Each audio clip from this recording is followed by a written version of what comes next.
Bonjour à toutes et à tous et bienvenue dans Business Africa, votre magazine hebdomadaire de l'économie africaine. À suivre dans ce numéro, suite des opérations de cotation à la Bourse des valeurs mobilières de l'Afrique centrale. La BVMAC veut à présent accélérer le processus de diversification économique de la sous-région. Chute des cours du pétrole, le Nigeria, sur la ligne de mire du coronavirus, prévoit une récession qui pourrait entraîner une dévaluation de la monnaie nationale. Et puis, l'Algérie joue la carte de la prudence face à la Covid-19. Le gouvernement a revu à la baisse ses dépenses publiques, y compris le volume de ses importations. Après la fusion-absorption, il y a un peu plus de 8 mois de la Douala Stock Exchange et l'accueil de sa toute première cotation en février dernier, la Bourse des valeurs mobilières de l'Afrique centrale veut accélérer les opérations de cotation de la sous-région et aller au-delà de 3 opérations hebdomadaires. Il faudrait s'appuyer, selon son directeur général, sur 3 éléments essentiels à la courbe croissante. Le volume des titres échangés pour un montant de près de 33 millions de dollars américains, la capitalisation boursière globale et l'encours des obligations qui s'établit à plus d'1,250 milliard de dollars. Explication de William Bayha et Nyasha Moutizo. Après sa première cotation officielle fin février, la Bourse des valeurs mobilières d'Afrique centrale, BVMAC, compte contribuer au renforcement du tissu productif des économies de la sous-région. Les responsables du principal instrument financier des pays de la CEMAC espèrent enfin gagner la confiance des investisseurs après la réunification effective des places de Libreville et de Douala en 2019. Dans le contexte économique sous-régional, les efforts de sensibilisation du tissu productif concernent en premier lieu les États.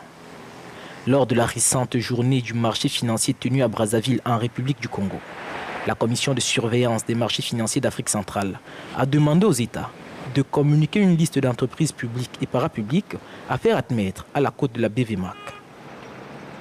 La première cotation de février a par exemple permis à l'État du Gabon d'être admis à la cote permanente.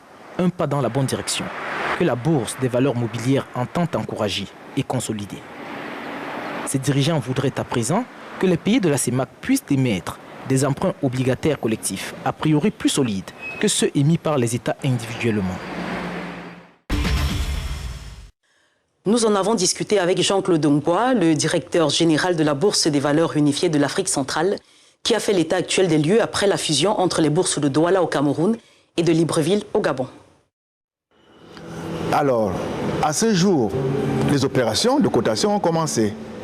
Au niveau de la bourse régionale, qui est maintenant basée au Cameroun, nous avons donc bénéficié de tous les actifs provenant de Libreville au Gabon pour constituer un nouveau portefeuille qui nous permet d'aller maintenant à 4 titres, actions et une dizaine d'obligations qui sont cotées.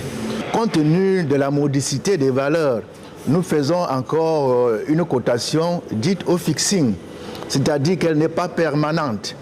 Donc nous faisons des cotations les lundis, les mercredis et les vendredis pour tenir compte de l'insuffisance d'actifs que nous avons en ce moment.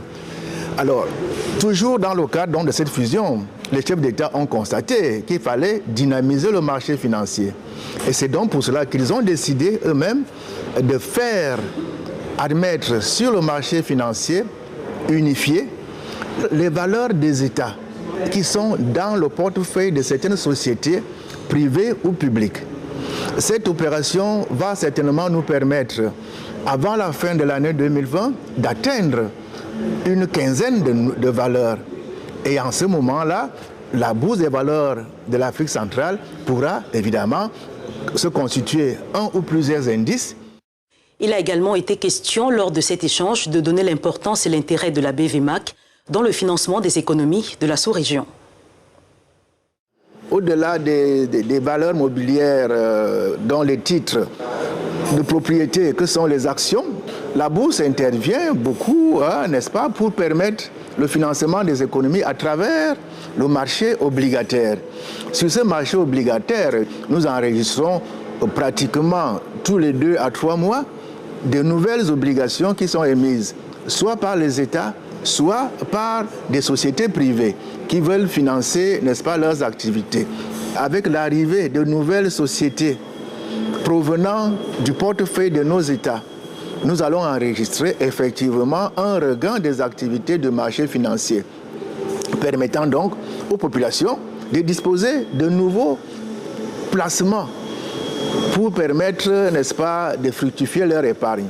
Parce qu'il faut le dire, et nous l'avons toujours dit, la bourse n'est pas seulement pour les nantis. Un particulier qui dispose d'un portefeuille de 50 à 100 000 francs peut déjà, à travers un compte-titre, bénéficier de quelques obligations ou bien de quelques actions qui existent sur le marché. Vous pouvez devenir actionnaire d'une des sociétés qui sont cotées à la bourse de Douala. La question de la stratégie mise en place par l'organe en vue d'attirer les investisseurs quelquefois réticents a clos cet échange.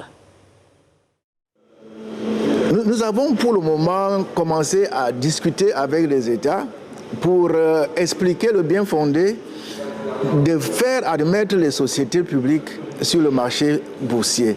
Pour la simple raison que les dotations publiques qui sont accordées, donc les subventions, coûtent énormément cher à nos économies.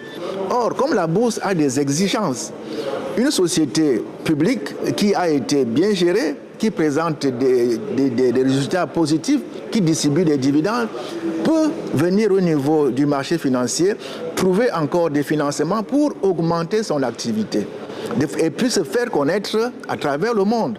Parce que être admis à la bourse, c'est votre image de marque qui est reluisée et qui vous permet donc maintenant de faire face à d'autres objectifs de financement à travers le monde, puisque les conditions de sérieux, de bonne gouvernance sont respectées et, n'est-ce pas, le grand public et les grands investisseurs peuvent vous faire confiance. Donc il est important, vraiment important que nos sociétés publiques réorganisent leur gestion, entrent dans la voie de la bonne gouvernance, commencent à présenter de bons résultats pour pouvoir permettre aux États d'être allégés de la grande charge de subvention et bénéficier auprès du grand public, n'est-ce pas, de tous les avantages qu'offre la levée de fonds sur le public. Nous marquons une courte pause, puis nous parlerons de l'impact de la Covid-19 sur l'économie du Nigeria au cours des prochaines années. À tout de suite.